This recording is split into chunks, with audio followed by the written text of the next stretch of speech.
नमस्ते दोस्तों, कैसे हैं आप सब। उम्मीद करती हूँ आप लोग बहुत अच्छे होंगे।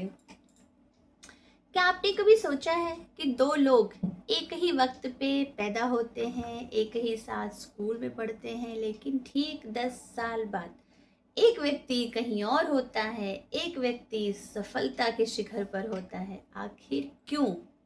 दूसरा व्यक्ति अपनी किस्मत को कोस रहा होता है। आखिर ये फर्क आता कहाँ से है?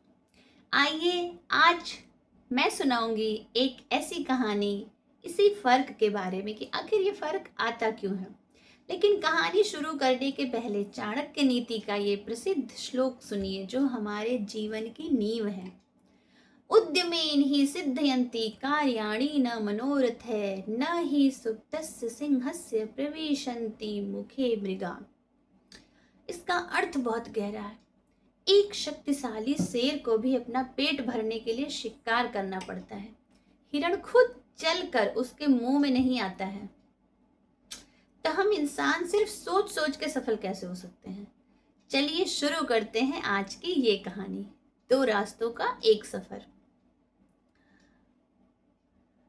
आर्यन और कबीर दोनों दोस्त हैं।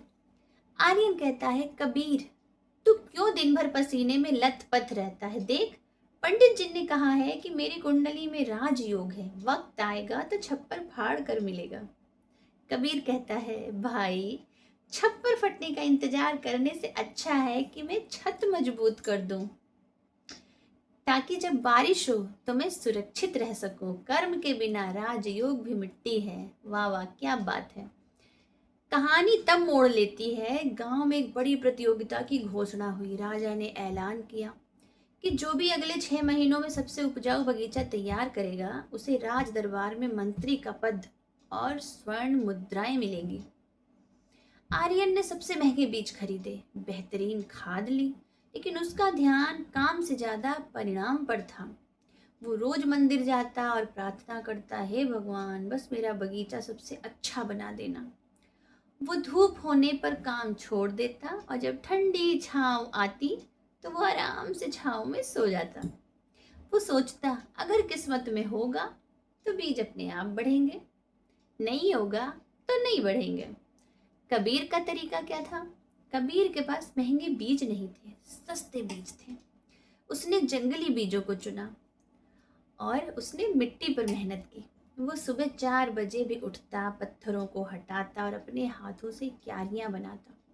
जब दोपहर को चिलचिलाती धूप होती तब भी वो पानी का इंतजाम करता रहता।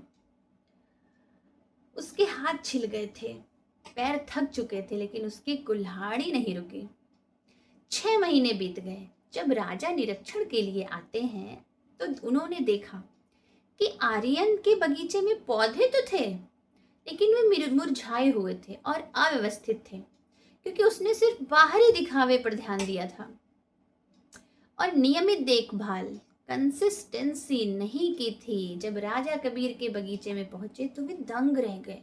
वहां पे हरियाली थी, फल लदे हुए थे और एक अनुशासन दिख रहा था। कबीर ने केवल बीज नहीं बोए थे, उसने अपना पसीना सींचा था। राजा कहते हैं, आर्यन तुम्हारे पास साधन रिसोर्सेस बहुत सारे थे, सर्वश्रेष्ठ थे, लेकिन संकल्प की कमी थी। कबीर तुम्हारे पास संघर्ष था, लेकिन तुमने अपने कर्म को ही अपना ईश्वर मान लिया। तो दोस्तों, ये कहानी हमें सिखाती है कि सिर्फ किस्मत के भरोसे नहीं बैठना चाहिए। किस्मत क्या है? किस्मत तो सिर्फ एक अवसर है, अपॉर्चुनिटी है हमारे लिए, लेकिन मेहनत उस अवसर को हकीकत में बदलने की चाबी है। हम अक्सर फल की चिंता में इतने डूब जाते हैं ना कि हमारा वर्तमान का काम बिगड़ जाता है। इसीलिए श्री कृष्ण ने भगवद गीता में दुनिया का सबसे बड़ा सत्य कहा है, कर्मण्येवाधिकारस्ते माँ फलेषु कदाचन माँ कर्म फल हेतुर्भुर्मा ते संगो अस्त्व कर्मणि। भगवान कहते हैं, तुम्हारा अधिकार सिर्फ और सिर्फ कर्म करने पर है। फल क्या होगा, कब मिलेगा, ये तुम्हारे हाथ में तो है ही नहीं। अगर तुम फल की लालसा करोगे तो दुखी रहोगे, तुम काम ही करना छोड़ दोगे और अकर्मण्यता आ जाएगी, आलस आ जाएगा तुम्हारे अंदर और तुम नष्ट हो जाओगे। इसलिए हाथ पे हाथ रखकर बैठो मत, उठो, मेहनत करो और अपने सपनों का बगीचा खुद तैयार करो। दोस्तों, अगर इस कहानी ने आपके अंदर की सोई हुई आग को जला दिया है तो प्लीज़ आप चैनल को अगर अब तक सब्सक्राइब नहीं किए हैं तो सब्सक्राइब ज़रूर कर लीजिएगा और वीडियो को एक लाइक भी कर दीजिएगा। और आपके जीवन में कबीर कौन है, आर्यन कौन है, ये ज़रूर ध्यान दीजिएगा। ऐसी ही लाइफ चेंजिंग कहानियों के लिए आप जुड़िए मेरे साथ विभा उपाध्याय के साथ। तब तक के लिए मैं आपसे विदा लेती हूँ। नमस्कार, हरे कृष्णा, जय श्री राधे।